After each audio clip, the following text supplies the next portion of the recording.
Hello everyone, my name is Wayne. And I'm Rebecca. And we are your Bourbon Journey. Welcome to episode 41 of Bourbon Trail Tales and Tastes, where we are taking you to Owensboro, Kentucky and Green River Distilling.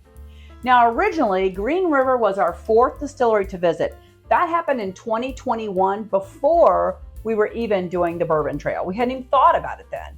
But we visited several more times in 2022, and in July of 2022, we got our sixth stamp there on the Kentucky Bourbon Trail. But this occurred on April 29th of 2023 when finally we got a tour. So we waited until we had a tour to share with you on this series. So that's what we're going to talk about today. Okay. What do you remember about the tour that we took that first time? And I know they may mix together because we've done several different tours, but what do you recall? When you first walk into the building where they take you up to where you can try the distillate, there's this big board that lists the top 50 numbers of distilleries. And that's the thing I always gravitate toward and remember is that big name board Oh, of yeah. all the It's different huge. distilleries. Some of them no longer around, some of them still around. And of course, Green River sitting there at number 10. Pretty nice. I remember that, as well as the stories about their wooden vats that they had. Yeah, the cypress fermenters. Yes, that are now sitting at Maker's Mark. And they had sold part of that off when Steve Nally was there. Yeah, Steve Nally was at Maker's Mark at the time. Yes. And when they sold them off to Maker's Mark, Steve Nally was the person that ended up overseeing that project and then seeing them get put back together. And then ironically now, Steve Nally works for Bardstown. It's come full circle. Yeah. So we just had a tour a week ago.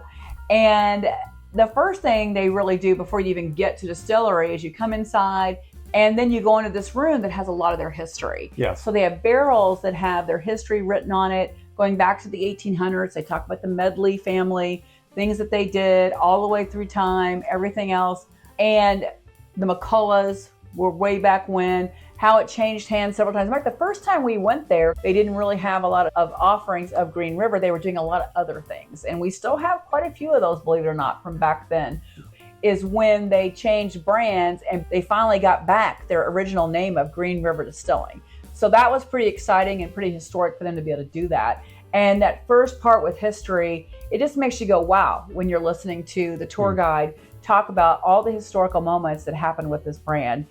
And if you've not been to Owensboro, if you've not visited Green River, we highly recommend that because it is literally DSP 10. And there are a lot of distilleries today, like they say, the distillery numbers look like zip codes, right? So to be able to visit a distillery that's been in that area, pretty much on the Ohio River all that time is pretty fascinating. It is. It did burn down at one time, but they built it back up. Anyway, that's the part that I always remember too, is the history part. They also have a brick rick, which is quite different. Yeah, it's actually made of clay. Yes. A member of the family, not those that were in distilling, owned this clay manufacturing company. So it's actually made of clay. It looks like brick, but it has lateral holes in it, and it actually keeps the heat in and it does different things with the temperature. So they always say they can tell which ones were in the old ricks and which ones were in the new ones. So that's interesting too. But they have a lot of them there on property, a lot of the rick houses there. Of course, you get to go tour those during the event. But they have some that are out of town as well, which we've seen when we're traveling back from other places in Kentucky. I think they've got wood, they've got brick, and they've got metal. Yeah. So, all they need Actually, is they've got clay, brick, and metal. clay, brick, and metals. Yeah. Ironically, it was one of the times we were there when Bardstown purchased them. We were sitting in the bar. It's one of those times we just stopped by just to say hey and get a drink and see what they had in the gift shop. And all this hubbub was going on at the time that Bardstown was purchasing them. Oh, yeah. So all the muckety mucks were there checking it out, so to speak. So Yeah, it's pretty you interesting. it's something important is going on. It's 10:30 a.m. and men are walking around in tuxedos. So Yeah. there's, that. Well, they were in suits. I wouldn't say tuxedo. Well, one guy that we met, I believe, was in a tux, if I remember. And I don't recall. But we've had a great time with Green River. We love going there. We've been there for a couple of dinners. We were there for the release of Full Proof. We were there for the release of their first rye whiskey.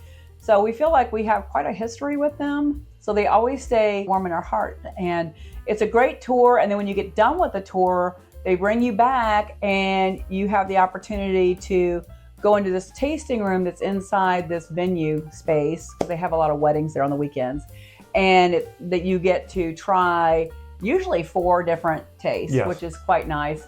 I think the first time we did it, we didn't get that many because they didn't have 4 things to taste They did not. then, but now they do. So with the tour we did last week had 4 tastes. We got to taste the one we're going to talk about today, as well as the wheated, the rye, and the full proof. So with that, Rebecca is going to give you the lowdown on this bottle right here, which is the flagship for Green River. It is, and to be honest, we don't still have the original bottle. So this is one of those times we actually drank it all, because it was very early in our journey, but we were very fortunate that we were able to find one for today. So let's tell you a little bit about it. So Green River Bourbon Whiskey is a Kentucky straight bourbon whiskey. So now in 2023, it was owned by Bardstown Bourbon Company, but now it's Lofted Spirits has taken over the overriding piece. But it was distilled at Green River Distilling. It is a typical mash bill for them of 70% corn, 21% rye, and 9% malted barley. It is non-age stated, but being a Kentucky straight bourbon whiskey, it's not necessary if it's over 4 years old. They do shoot for 5 to 6 years old, typically around 5 years. The proof is 90. The MSRP is terrific at $37.99. It's an awesome bottle design too. So we bought this in April of 2023 for $37.99 at the Green River Distillery in Owensboro, Kentucky. And again, we ran out of this, but to be honest, we don't drink this one that much anymore. So that's why we were concerned we didn't have one, because since that time, our palates have changed. We think they have a really good rye, and we're not huge on rye. And their full proof is terrific, but probably what we drink the most of Green River now is our single barrels. So we don't drink a lot of this. Correct. But yay, that means we have some to share with you today.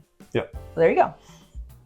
So let's go ahead and take a look at the flagship. It's kind of golden, maybe a light amber.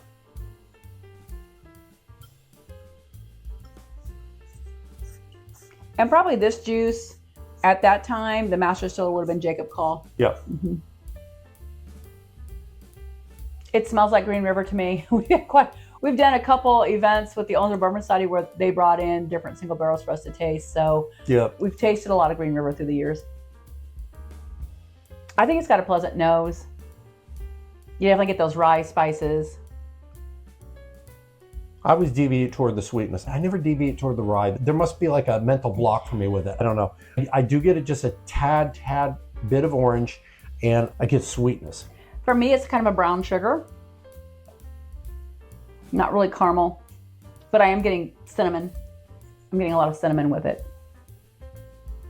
And while it's been sitting here, look at those legs. My legs are quite heavy on the glass. And for something that's their baseline 90 proof, I think those are pretty great legs on that glass. Yeah, definitely for the proof. So, yeah, I'm enjoying the nose a lot. This slight bit of orange. I've been in an orange run recently. Well, I can see that light, like orange zest. It's a secondary player for me. Primary player is cinnamon and brown sugar, which is a great combination. I mean, there's nothing wrong with it. I'm sure we're getting brown sugar. That's Sorry. sad. I usually get it. I'm ready to taste it. Why not? So cheers to Green River. Let's see what you got. Cheers. Cheers.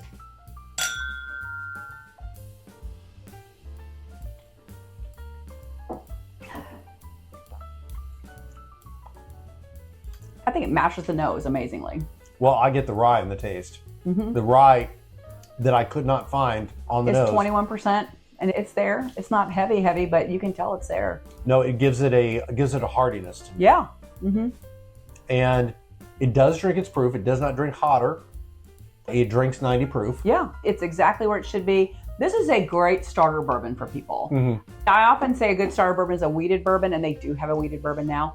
This is a great rye mash bill bourbon if you're trying to get into that, because again, it's a great price point and it's 21% rye, so it's not going to kill you with the rye. I think it's a great one for you to come in to learn about that type of mash bill.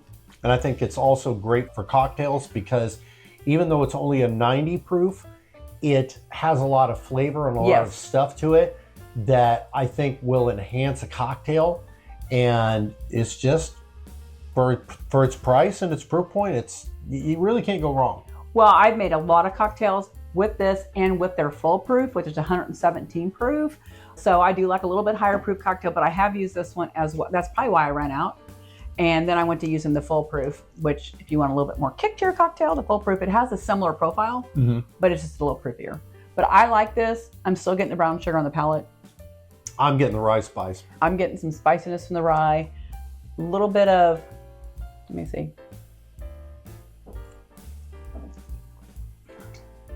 Yeah, I think it's more brown sugar than caramel. I wish I could find that. I'm still getting orange zest on the palate. I wish I could find that, because that's normally the thing that I dig into like a tick, and I'm not getting it. I think it's a really nice bourbon. And they have a similar one that is, it's 85 proof, right? That they sell for bars mostly. Yes. It's got this is a little hard to hold onto, though it's a great bottle. You can see it has a horseshoe shape to it, and it is open. So you can shoot a quarter, or they have coins they do. So that's what they call it, shoot the shoe for the horseshoe. And I guess McCullough, who owned it initially, was highly superstitious. I remember hearing this in the tour last week. He wanted this horseshoe design and everything else. They brought the original design back to the bottle. So I think that's fascinating that it's shaped like a horseshoe, which is, it's just a beautiful bottle. It's very unusual. It really is. It's one of the more distinct bottles I think you get on the trail. And it's also easy to hold. Yeah. And I think it looks great. And probably, for as silly as it sounds, for a bottom of a bottle, they may have the best looking bottle of all. Because that horseshoe part, everybody else it's just there it's just for the bottom. It's just there for the bottom, and to hold it in place and keep it upright. This one here actually has design, and it's just outstanding. I was gonna say earlier till I started, I got distracted by the bottle, but they also make one called 1885 that's really made for bars, because this shape doesn't fit well in the bar well. And so it's an 85 proof that's a little bit taller, easier to grab onto. It is round, and it fits in the bar well. So they think about those things. They think about their customers and their market and look at what's going to make sense. But I highly recommend making a trip out to the west. We talk about it a lot, but make a trip to the west side of Kentucky, visit Green River, and then if you're in for the weekend, visit Green River and then head down to the Bard, to MB Roland, to Dueling Grounds, to Casey Jones. Hit all these places on the west, and you won't regret it, because there's some great stuff happening on the west side of the state, and we just highly encourage you to do that. Yes, and it's our backyard, and we have a real heart for the people in the west, because things have changed a little bit and they're struggling, and they make good stuff.